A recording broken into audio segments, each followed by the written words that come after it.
So ಇವತ್ತೇನು actually ನನ್ನ ಪ್ರಕಾರ ಇವತ್ತು ಪ್ರೆಸ್ ಮೀಟ್ ಬೇಸಿಕಲಿ ಮಾಡಿ ತುಂಬಾ ಜನ ಮೀಡಿಯಾ ಫ್ರೆಂಡ್ಸ್ ನಾವು ತುಂಬಾ ಮಾತಾಡೋದಿದೆ ಸಿಗಿ ಅಂತ ಕೇಳಿದ ಕಾರಣಕ್ಕೋಸ್ಕರ ಈ ಪ್ರೆಸ್ ಮೀಟ್ ಮಾಡ್ತಾ ಇದೀವಿ. ಸಕ್ಸಸ್ ಮೀಟ್ಗೆ ಪ್ರಾಬಬಲಿ ಇನ್ನ 1 or 2 ವೀಕ್ಸ್ ಆದ್ಮೇಲೆ ತುಂಬಾ ದೊಡ್ಡ ಮಟ್ಟದಲ್ಲಿ ಮಾಡ್ತೀವಿ. ಯಾಕಂದ್ರೆ ಈ ಸಿನಿಮಾ ತುಂಬಾ ದೊಡ್ಡ ಮಟ್ಟದ ಯಶಸ್ಸು.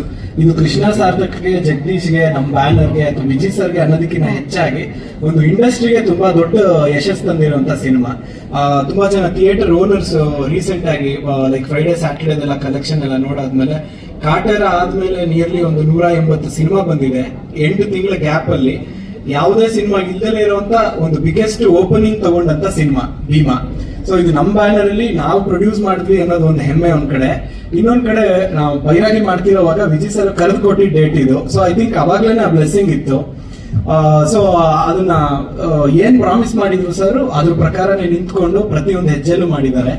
ನೋವಿನ ಬಗ್ಗೆ ಹೇಳ್ತಿದ್ರು 100%. ಅಂದ್ರೆ ಈ ಸಿನಿಮಾದ main first signal of success ಅಂತ ಏನಿದೆ ನಮ್ಮ ಮ್ಯೂಸಿಕ್, ನಮ್ಮ ಚರಣ್ ರಾಜ್ ಅವ್ರದ ಪಾರ್ಟ್ ಅಲ್ಲಿ ನಾವು ನಮ್ಮ ಮೋಷನ್ ಪೋಸ್ಟರ್ ಥ್ರೂ ನಮ್ಮ ಟೈಟಲ್ ನ ಅನೌನ್ಸ್ ಮಾಡಿದಾಗ ಆಗ್ಲೇ ನಮಗೆ ಸಾಕಷ್ಟು ಬಿಸ್ನೆಸ್ ಆಫರ್ಸ್ ಬಂತು.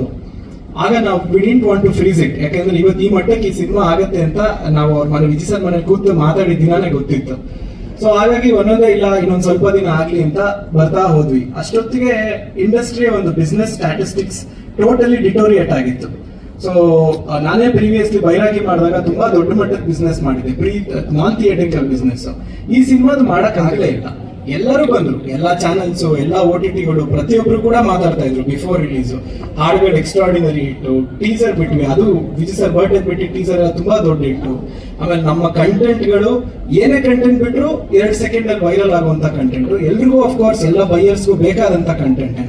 ಬಟ್ ಯಾವ್ದು ಪ್ರೋಗ್ರೆಸ್ ಆಗ್ತಾ ಇರಲಿಲ್ಲ. ಆ ಒಂದು ಟೈಮ್ ಅಲ್ಲಿ ನಾವು ನಮ್ಮ ಇನ್ವೆಸ್ಟ್ಮೆಂಟ್ಸ್, ಸಿನಿಮಾ ತಗೊಂಡಂತ ಟೈಮು ಎಲ್ಲ ಸಿಕ್ಕಾಬಡೆ ದೊಡ್ಡ ಬಜೆಟ್ಗೆ ಬಂದು ಕೂತಿತ್ತು. ನಾವು ರಿಲೀಸ್ ಮಾಡೋಣ ಅಂತ ಡಿಸೈಡ್ ಮಾಡಿದಾಗ ಮೊದಲು ನಮಗೆ ಕೈ ಹಿಡಿದಿದ್ದು ನಮ್ಮ RS ಗೌಡ್ರು, ನಮ್ಮ ಫೈನಾನ್ಷಿಯರ್ಸ್. ಮೋರ್ ದೆನ್ ದಟ್ ಒಂಥರ ಅವರು ನಮ್ಗೆ ಒಂದು ದೇವಸ್ಥಾನದಲ್ಲಿ ನಿಂತ್ಕೊಂಡ್ಬಿಟ್ರು ಈ ಸಿನಿಮಾ ಸಲುವಾಗಿ ಜೊತೆಲಿ ನಿಂತು. ಆಗ ಕೂತು ಅವ್ರ ಜೊತೆ ಮಾತಾಡಿದಾಗ ಸರ್ ಅಟ್ ಎನಿ ಕಾಸ್ಟ್ ನೀವು ಆಗಸ್ಟ್ ಅಲ್ಲಿ ಬನ್ನಿ, ಯಾವುದೇ ರೀತಿಯಾದ ತೊಂದರೆ ಆಗಲ್ಲ ಅಂತ ಫಸ್ಟ್ ಗ್ರೀನ್ ಸಿಗ್ನಲ್ ಕೊಟ್ಟಿದ್ದ ಅವರು. But at the same time ತುಂಬಾ ಜನಕ್ಕೆ ನಾವು ಆಗಸ್ಟ್ ಅಲ್ಲಿ ಸಿನಿಮಾನ ರಿಲೀಸ್ ಮಾಡ್ತೀವಿ ಅಂತ ಪ್ಲಾನ್ ಮಾಡಿದಾಗ ಹೆಂಗ್ ಮಾಡ್ತೀರಾ, ಯಾವ ತರ ಮಾಡ್ತೀರಾ, ಇಷ್ಟು ಕೋಟಿಗಳು ದಾಟಿಸ್ಬಿಟ್ಟಿದ್ದೀರಾ, ಬಜೆಟ್ ಏನು ಸೇಲ್ಸ್ ಆಗಿಲ್ಲ, ಸಿನಿಮಾ ಓಡುತ್ತೆ ಅಂತ ಗ್ಯಾರಂಟಿ ಏನು, ಫಸ್ಟ್ ಡೈರೆಕ್ಷನ್ ಬೇರೆ ಸೆಕೆಂಡ್ ಡೈರೆಕ್ಷನ್ ಬೇರೆ, ಯಾವ ನಂಬಿಕೆ ಮೇಲೆ ಇಷ್ಟು ಇನ್ವೆಸ್ಟ್ ಮಾಡಿದ್ರಿ, ಈ ತರ ಎಲ್ಲ ಸಾಕಷ್ಟು ಜನ ಮಾರಲಿ ತುಂಬಾ ಕುಗ್ಸಕ್ ಟ್ರೈ ಮಾಡಿದ್ರು. ಬಟ್ ನಾವು ಮೊದಲನೇ ದಿನ ಏನು ವಿಜಯ್ ಸರ್, ನಮ್ ಜಗದೀಶ್, ನಾನು ಒಂದು ದೇವಸ್ಥಾನದ ಮುಂದೆ ನಿಂತು ಏನಾದ್ರೂ ಈ ಸಿನಿಮಾಗ ಒಬ್ರಿಗೊಬ್ರು ಜೊತೆ ಇರ್ತೀವಿ ಅಂತ ಅನ್ಕೊಂಡಿದ್ವಿ.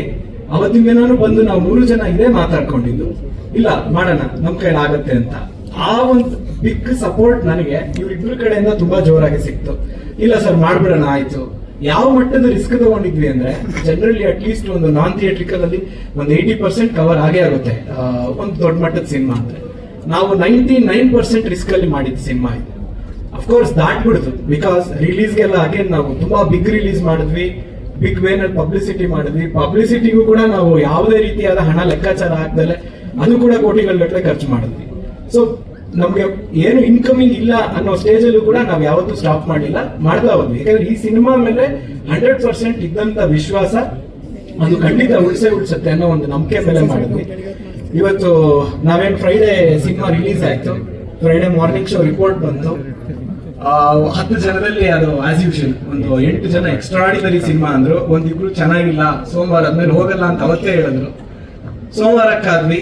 ಸೋಮವಾರ ಮಾರ್ನಿಂಗ್ ಶೋ ಇಂದ ಕಾಲೇಜ್ ಅವರು ಎಲ್ಲಾ ಕಡೆ ಎಲ್ಲಾ ಮಲ್ಟಿಪ್ಲೆಕ್ಸ್ ಅಲ್ಲೂ ನಮ್ಗೆ ನಮ್ಮ MMB ನಮ್ಮ ನವರಸ ನನಗೆ ಕಾಲ್ ಮಾಡಿದ್ರು, ಅದೇ ಮಾತಾಡಿದ್ರು, ಬ್ರದರ್ ಬೆಳಗ್ಗೆಯಿಂದಾನೇ ಹೌಸ್ಫುಲ್ ಆಗ್ತಾ ಇದೆ, 80% ಆಗ್ತಾ ಇದೆ. ಆಮೇಲೆ ನಮ್ಮ ವಿಜಯ್ ಸರ್ ಟೀಮ್, ನಮ್ಮ ಹರ್ಷಿತ್ ಎಲ್ಲ ಎವ್ರಿ ಮಿನಿಟ್ ಪಾಪ ಅಪ್ಡೇಟ್ ಮಾಡ್ತಾನೆ ಇದ್ರು, ಇದು ಸರ್ ಇಲ್ಲಿ ಹಿಂಗ ಆಗ್ತಿದೆ, ಇಲ್ಲಿ ಹೌಸ್ಫುಲ್ ಆಗ್ತಿದೆ, ಇಲ್ಲಿ ಈ ತರ ಅಂತ. ಆಗಿಂದ ನಾನು ರಿಪೋರ್ಟ್ ನೋಡಕ್ ಸ್ಟಾರ್ಟ್ ಮಾಡಿದ್ದೆ. ಬಿಕಾಸ್ ಫಸ್ಟ್ 3 days ಏನಿದೆ ಅದಕ್ಕಿಂತ ಮಂಡೇ ಮೇಲಿಂದ ತುಂಬಾ ಇಂಪಾರ್ಟೆಂಟ್ ಅನ್ನೋ ಒಂದು ಕಾರಣಕ್ಕೆ. ಮಂಡೇ ಏನ್ ರಿಪೋರ್ಟ್ ಆಯ್ತು ಅವತ್ತಿನ ದಿನ ಎಲ್ಲರೂ ಮಾತಾಡೋದು ನಿಲ್ಸಿದ್ರು ಈ ವಿಷಯದ ಬಗ್ಗೆ. ಸಿನಿಮಾ ಓಡುತ್ತೆ ಇದೆಲ್ಲ ಎಲ್ಲವನ್ನು ದಾಟಿಸಿ ಇವತ್ತು ಈ ಮಟ್ಟಕ್ಕೆ ಬಂದು ನಿಂತಿದೆ ಭೀಮಾ. ಇದು ಜಸ್ಟ್ 4ರಿಂದ 5ನೇ ದಿನ ಅಷ್ಟೇ ಆಗಿರೋದು. ಈ ಮುಂದೆ ಹೋಗ್ತಾ ವಾರಾನ್ಗಟ್ಲೆ ಖಂಡಿತವಾಗ್ಲೂ ಥಿಯೇಟ್ರಿಕಲ್ಲಿ ದಾಟುತ್ತೆ. ಆಮೇಲೆ ಇನ್ನೊಂದು ಗುಡ್ ನ್ಯೂಸ್ ನಾನು ಹೇಳ್ಬೇಕಂತ ಅಂದ್ರೆ, ಈಗ ಎಲ್ಲಾ ಟಿವಿ ಚಾನೆಲ್ಸ್ ಮತ್ತೆ OTTs ಎಲ್ಲರೂ they have started approaching us, ಮಾತುಕತೆಯಲ್ಲಿ ಇದೀವಿ. ಸಿನಿಮಾ ಒಂದು ದೊಡ್ಡ ಮಟ್ಟಕ್ಕೆ ಇಟ್ಟಾದ್ರೆ ಮಾತ್ರನೇ ಇವತ್ತಿಗೆ ನಾನ್ ಥಿಯೇಟ್ರಿಕಲ್ ಬಿಸ್ನೆಸ್ ಅಂತ ನಮ್ಗೆ ಮುಂಚೆ 2000 ಮುಂಚೆ ಏನಿತ್ತು ಆ ತರ ಒಂದು ಸಿಸ್ಟಮ್ ಬರ್ತಾ ಇದೆ ಈಗ. ನಾವೆಲ್ಲರೂ ಸಿನಿಮಾ ಮಾಡೋರು ಅದಕ್ಕೆ ಅಡಾಪ್ಟ್ ಆಗಿ ಸಿನಿಮಾ ಚೆನ್ನಾಗಿ ಮಾಡೋಣ, ಥಿಯೇಟ್ರಿಕಲಿ ಪ್ರೂವ್ ಮಾಡೋಣ. ಸಿನಿಮಾ ಚೆನ್ನಾಗಿತ್ತು ಅಂತಂದ್ರೆ ನಮ್ಮ ಕನ್ನಡ ಜನತೆ ಯಾವತ್ತೂ ಕೈ ಬಿಡಲ್ಲ, ಅದಕ್ಕೆ ಭೀಮಾ ದೊಡ್ಡ ಸಾಕ್ಷಿ. ಸೊ ಇಷ್ಟು ಹೇಳಿ ನನ್ನ ಮಾತನ್ನ ಮುಗಿಸ್ತೀನಿ.